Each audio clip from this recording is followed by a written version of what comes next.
how was growing up for you? Let's start there. Did you grow up in Jackson?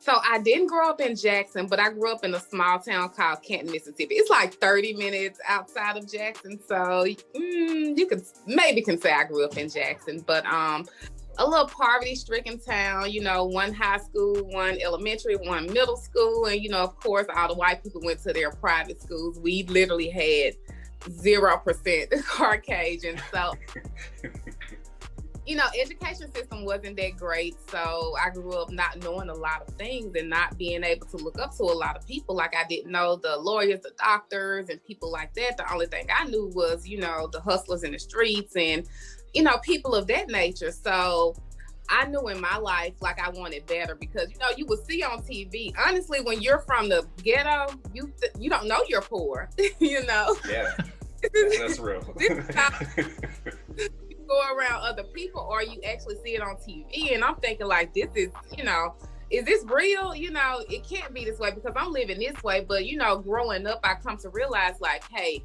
it's actually another life outside of, you know, Canton. And, you know, I want to be prosperous. Like my family, you know, single parent, my mother, she struggled to, you know, make ends meet. So my brothers felt like they had to step up to the plate to provide because we never had a father.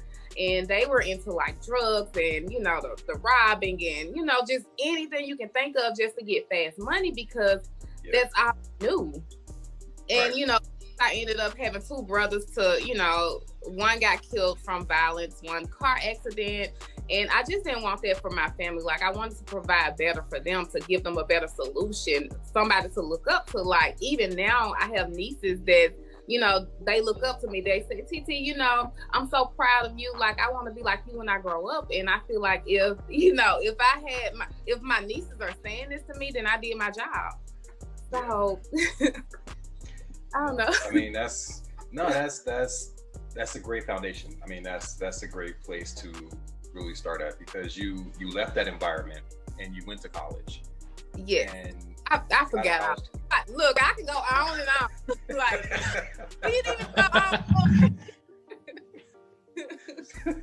But you went to college, came out of college, started working a retail job and just realized like this ain't it. Yes. And I mean, that's where like a lot of us get stuck at. You take these college degrees and you get out of school and it's like, and now what? Because like the opportunities aren't necessarily there. No, like it's so much stuff that we don't know. And it's still a lot of stuff that I don't know. Like just even hanging with people of another race, like they're so informative about stuff. Like, you know, we didn't grow up learning about credit and how to build wealth. You know, we just grew up, they told us to go to college and you'll make money, but it just doesn't work. When we graduate, we have, you know, tons of student debt. You know, that's how we're working at jobs that's paying us $30,000 a year. And me personally, I was working a job that was paying me maybe $20,000 a year. And I mean, debt to ratio, it just didn't make sense. It's not going to work. It's not going to work. In poverty and I can't see right. I can't focus.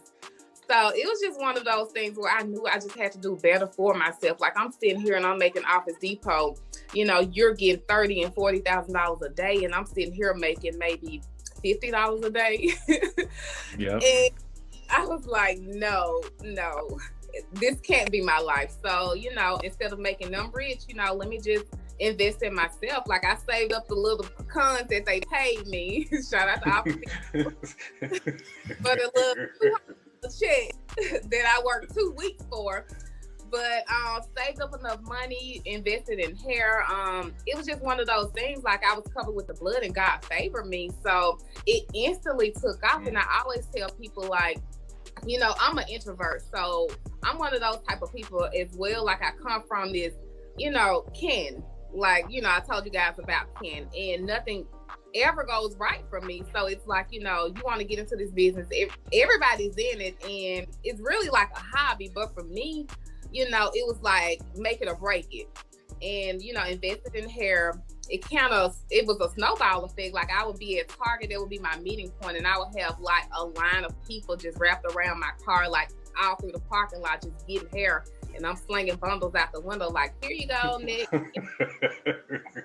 And, you know, the security guard, of course, he saw me because it was a distraction. And he came up to me, you know, he was like, hey, this is a distraction, but what are you doing?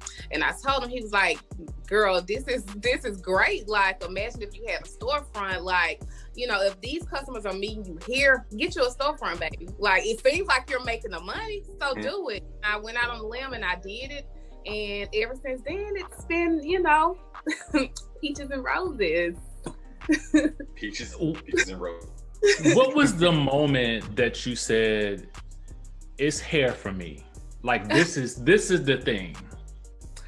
Oh my God. It was actually a few moments, but I would say, you know, I started off at a small store. I was maybe paying about $300 a month for rent because I was still scared. I was making money, but I'm new money and I don't want to lose all of my money.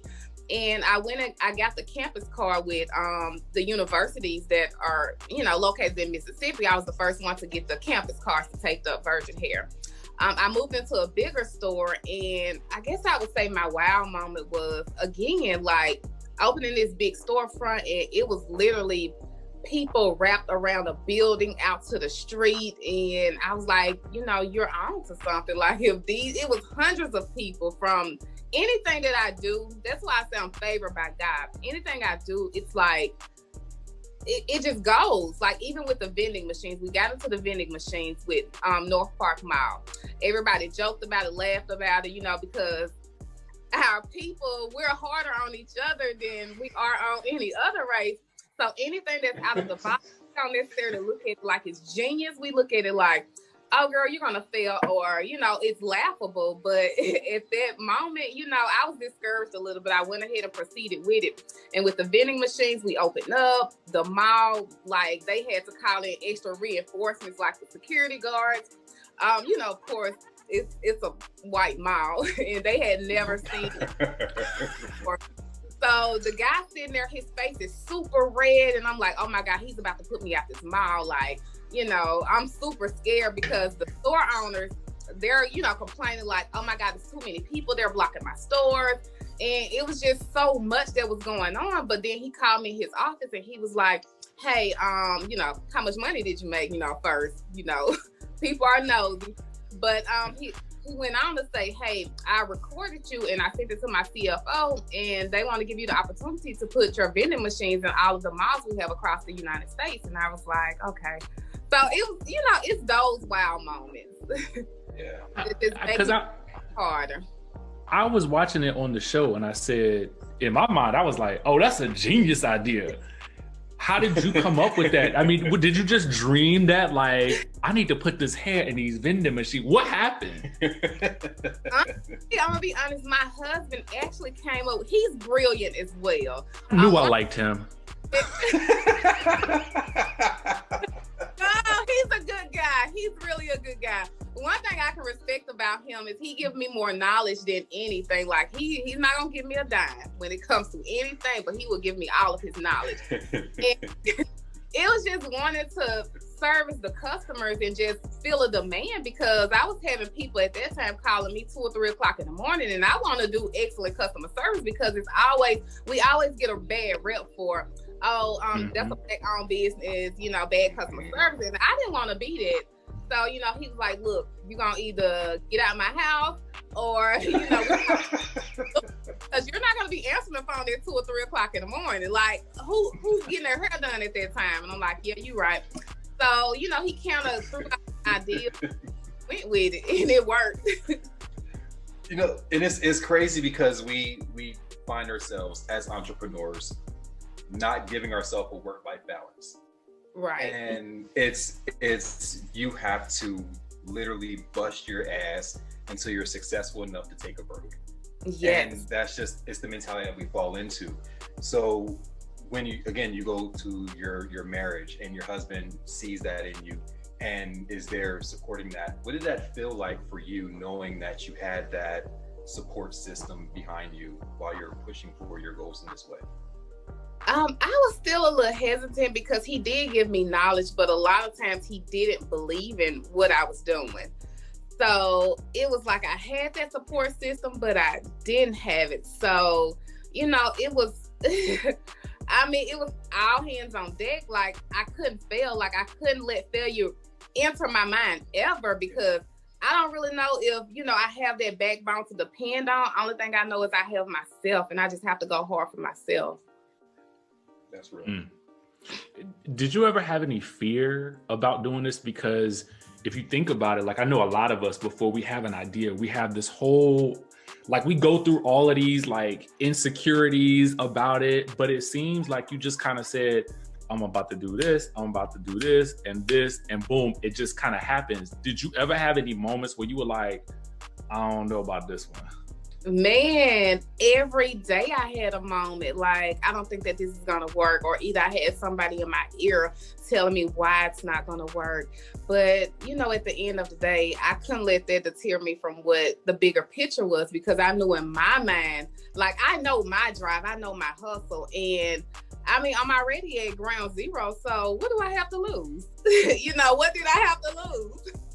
Yeah. So let's go all in. You have to. Now, I have a question going to the show. The show came on, and I was like, okay, Black businesswomen, this is about to be some real epic, and I'm ready for it because I'm tired of this housewives, and I'm just like, I'm hyped. It comes on 5 minutes, and I'm like, damn, drama. They weren't dressed in Southern Belle attire. They're very talkative. I tried to engage in a conversation with them, but it wasn't warm. Is that her hair? Is that goddess length? It is. Yeah, it is. Yes. Come on. And after hearing what they were talking about, I said, hey, this is the perfect opportunity for me to say something. So, Latrice, I went by your store. It was fabulous. It was fabulous, beautiful. I really love your hair. So I purchased some hair, and I was referred to a gentleman to make me a lace front unit. When I got the unit and put on my hair, I'm like, this don't look like the hair that I purchased. Oh my But goodness. I'll be seeing Latrice today, and I need to get confirmation from her if this is your product. Is this your hair? Honey, clearly you didn't go to the right store. No, ma'am. I went to your store. No. And if you're selling this type of product, this is some bull. Why are you coming for me? What I sell, honey, is 100% top of the line. That's why I'm number one. You can't get to number one by scamming, treating people bad, selling bad products. I am number one, will remain number one. So what Marie's putting down, I'm not picking up. I went to your store. No, I'm pretty sure you didn't. No way. There's no way you're telling me this is not your hair. I know what I purchased. Woman, why would I try to hustle you and make up a lie and say I went to your store and got hair? I'm rich. I would buy her hair out of stock, all of it.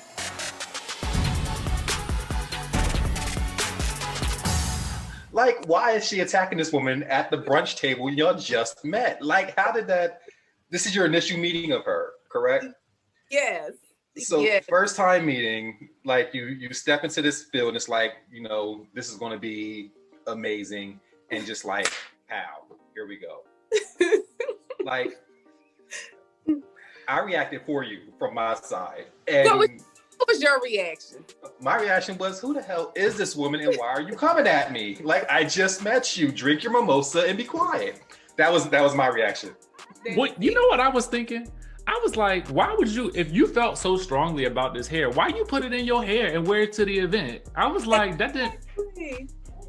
You gonna wear it here? It's and I always tell people that was like my first time ever meeting her. Even afterwards, I didn't know her name. And this is a backstory that people don't know. So that's the first episode, right? That was actually the pilot. So and we shot that maybe like a year before the show actually got picked up. Okay. And I never told anybody this, but I mean, hey. But anyway. Okay. So even afterwards, we had a conversation because the lady teacher who actually had the brunch, she called me. She was like, hey, this is my friend. I didn't know that she was going to do this, all of this extra stuff. She was like, she's a really good person. Just have a conversation with her. Had a conversation with her. She was actually decent. On the strength of Tisha, I gave her more hair. And you would think, like, from looking at it, you would think, okay, she just, I don't know. She just attacked this girl, and Latrice, she said what she said, and they had no more interactions afterwards. But I made good on my part, even though it wasn't my issue, because she even said, hey, I took the hair and I gave it to somebody to get it made. But, me being me, like, I never want anyone bad mouthing my business. Right. So I still did it on the strength of Letitia. And one of those things. I don't get it, but... That was my thing too. I'm like, don't you think that if you got the hair, it seemed fine. Maybe when you gave it to the person, something happened there. Like, but I got another question for you. How did you get introduced to the show? One of my friends, actually, they contact her because someone was contacting me through Facebook, and I'm one of those people who I don't believe anything. And I don't really read Facebook messages because I think everything is a scam. And she contacted me. This is the real deal. Like, I think it'll be really, really good for you. So just give it a chance. And I'm like, she's like, you have a story to tell. And Carlos, he came to me as well. And he's like, you have a story to tell. And, it just happened that way. It wasn't anything long or drawn out. Yeah. I didn't have to guess a lot because, at the end of the day, like, I have so many people reaching out to me, telling me, hey, I've learned from your story, or you motivate me to go harder. So, I feel like if I can do that, then it was well worth it. Absolutely. Yeah. One thing the conversation I had after watching this past week's show is that growing up in the North, I grew up in Pennsylvania, we're very separated from Black people in the South. So there's like a different level of like racism that y'all had to deal with in the South that we just didn't have to deal with in the North. So I watched the show and I catch stuff and I'm like, I'm a little racist. Like, is it like, do y'all catch it that way, or is it just kind of like blanketed moments? I think it's more like blanketed moments. Me personally, because, like I said, I'm from where I'm from. So I really don't have to deal with a lot of that because I'm always around my people, So, and the race thing is such a huge topic. I hate to even touch on it because people are so sensitive. Yeah.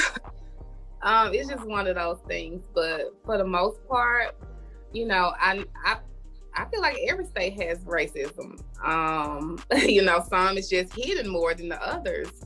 But me personally, I've never had any direct racism, anything done to me out of the norm.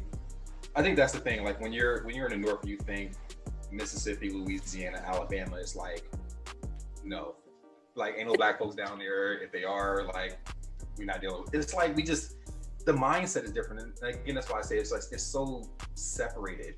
Yeah. In the North, we don't know what's in the South. Or people are so free spirited, and it's definitely the mindset. And when we're here, it's like still, you're with your people and I'm with my people, and which is the reason why I say like I haven't really experienced racism because I'm always with my people. Yeah. Versus up north, you see the Chinese people with Black people, and I can't say we see it here, but it's not common. It's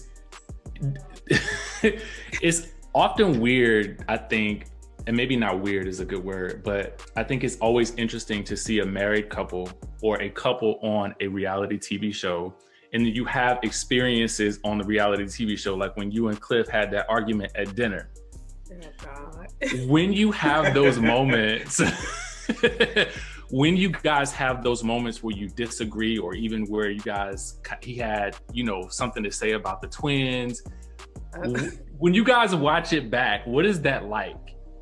Of course, it's like, oh my God, did I say this? Or, it's always in my head, like, I feel like I should have done this differently, or how, I'm always thinking, like, how are people going to perceive me because it went that way? So it's so many things that go into my head, and, I mean, you can't take anything back, so you just have to take it for what it is. But always, my mind is always rolling when it comes to this show, because half the stuff I don't even remember, and when I and then I'm not an emotional person. On the show, I found myself crying so much, but it was so therapeutic for me, just being on a show and being able to express, how I feel about certain situations. But my mom and my sister is calling me like, girl, you not know, if you cry on any other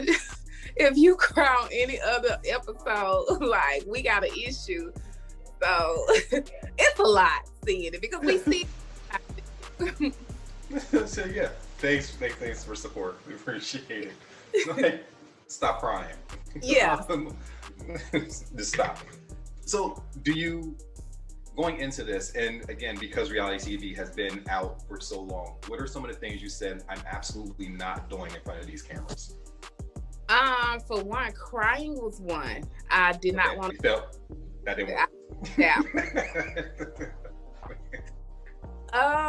For two, I was saying I'm not gonna let anybody just, I don't want to be a pushover, and I found myself being a pushover. Like, everything that I said that I wasn't gonna do, did it. And season 2, listen, everybody's getting smoked. Season 2, I'm not. Everybody's getting the smoke, so I'm sorry. But everything that I didn't want to do, I did it, because it was like you're in the moment, and things just happen so fast, and it's reality, so you can't fake reality. I was about to say same thing. I hope you don't change that, because I think that's why a lot of audiences, or at least myself, that's why I gravitated to you initially as my favorite, because I was like, you just have an energy, you know what I'm saying? And it's like a light, and people can see it. So I hope that continues to shine through as you continue throughout this journey.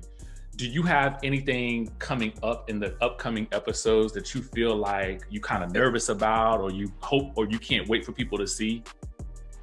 So I know next episode they're gonna do a debut of my new hair care line, and a lot of people get to see that. So I'm excited about that, because that's my new baby. I'm birthing her. I don't birth her. So now it's time to feed her. And, I just want the people to just, just gravitate toward it and support, basically. That's the essential line, right? Yes, essential. Yes, do I need to send you some? I can send you some. I mean, because I might need to. The beard. It's the beard. Okay. Yes. Figure it out. All right. So when you're done filming for the season, does your life go back to regular, or is life always regular, just with a camera involved? Listen, I try to keep my life as normal as possible, but after filming the show, it just didn't quite work out that way. I have so many people just coming to the store wanting to take pictures, and people recognizing you when you go places, versus me usually being low key. And I love being low key. That's my fave. Just going to somewhere with my hair on, you literally now, like, I'm usually at cap, sweatpants. Now you have to dress up. So it's different. It's different. And I'm getting used to, like, the letters, like, people send it, like I was telling somebody sent me a voodoo letter. It's just so many different things. And, people are weird. People are so weird, but I just thank the people for being the ones who are supportive. Like, thank you guys so much. Even the ones that aren't supportive, still thank you for watching it. Like, much appreciated. Appreciate your hate. Okay. Appreciate those ratings. Yes. Yes. Ooh, wait till you see what I do next week. Who are you closest to on the show? I mean, I'm sure Antoinette, but who else? I mean, do you kind of keep in contact with on a day-to-day basis or a regular basis? So Antoinette, of course, that's given.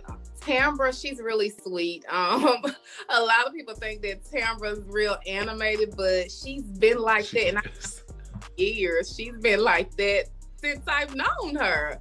And I don't think people can fake those many years now. But from boys to everything, that's her. But Antoinette and Tambra, everybody else, not so much. Yeah. Not And so much. You know how that goes. I know. Nah. But see, I knew Antoinette was like a ride or die. Again, episode 1, you was like, we leave. And she was like, we leave.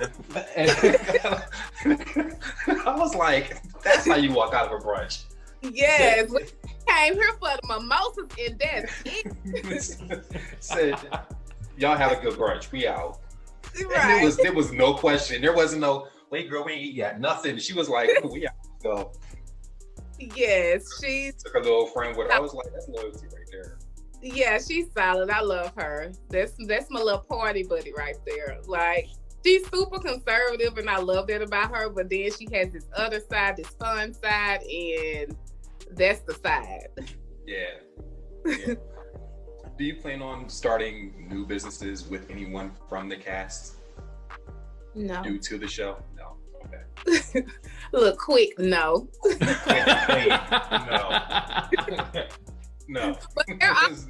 They're all sweet girls. I just, You've been doing it well on your own. I have. I want to keep it that way. When you get different people involved, and you have to deal with extra stuff, and I just don't have time. I'm already busy enough as it is, and I don't want any extras.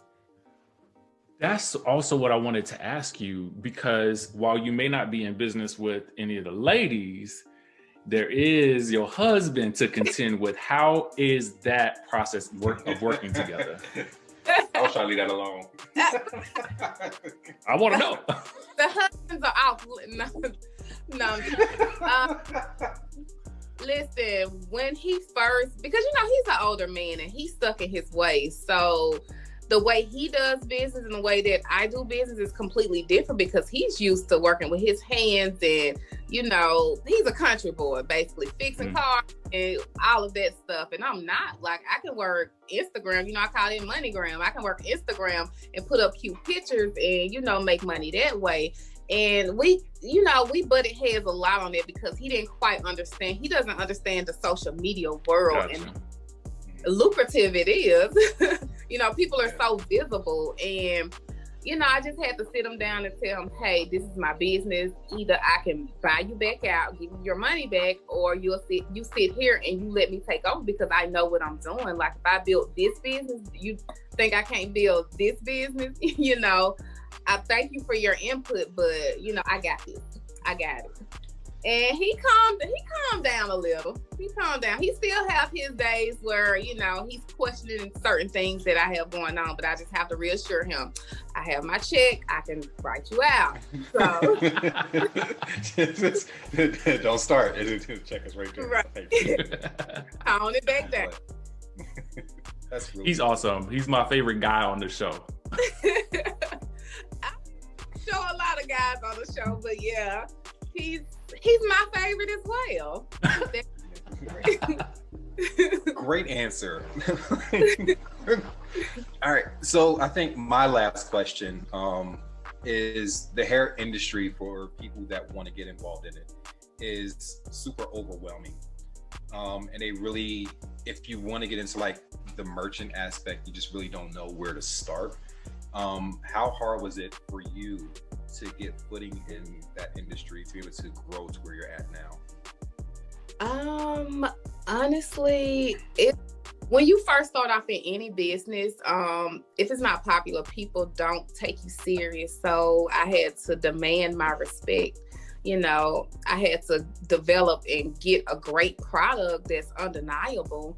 And, you know, you can't say anything about quality, customer service. Like, you just have to, you know, make it your own. Like, you know, of course, consistency is key. I always tell people that just stay consistent with it, you know, have a great product, do something that sets you aside from, you know, and I know everybody says this, in order to succeed in business, do something to set you aside from the other businesses. But I mean, it's so true.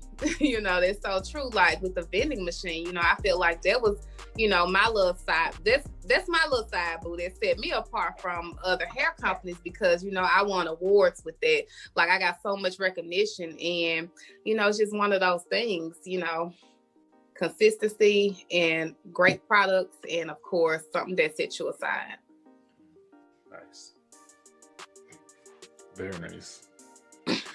Well, I guess my last question is this. We talked about it earlier. You know, if you said if you come back for season 2, everybody getting it, okay? I'm super sweet. I'm super sweet. What do you hope to show fans in season 2 that maybe we didn't get to see enough of in season 1? I definitely want to touch on my family life, because I feel like it's so many families that are like mine. Like it's nothing different from my family than another family, but you know, just showing them, hey, this is you actually on TV, and if this family can, you know, if this family can do this, then so can you. I want to show more of my business side, more of me and Zaddy. You know, like he's such a genuine person, and I don't think that the people got to witness. So they up there listening, talking about some what? He's super genuine and super sweet, and I want them to witness that part of him. So, you know, just basically 2.0 of everything that you guys saw in season 1. Okay. Nice. Okay. No, but one, congratulations for the first season. I'm not a huge reality TV fan, and I walked in and was like, I was like on start, like, let's do this. And then like 10 minutes and I was like, here we go. This is live. And then like I got sucked back in and was like, okay. And then just seeing like the growth throughout the season. It's great. So you know what's always amazing about Carlos King's shows is that he always manages to show, you know, Black women, Black families, you know, doing business and creating generational wealth. And go ahead. That's what I love. So there's the drama aspect of it with his shows, but there's also, I can see myself and I can see what I can possibly be or do in my own community. So that's what I really love about Belle Collective. And Carlos King, he's good at that. Like he made sure, listen, you're going to highlight your business. They're going to see this part of you. And, you know, kudos to Carlos King, because he's brilliant. He's amazing at what he does. And, you know, he found, you know, successful Black women and put us on a platform where any other network may have been like, oh, this Mississippi, like, you know, try again. But, you know, he took a leap of faith. And it worked out because the ratings are great, the show is great, and business is great. There you go. That bottom line. That's the bottom line. Keep it coming. All right.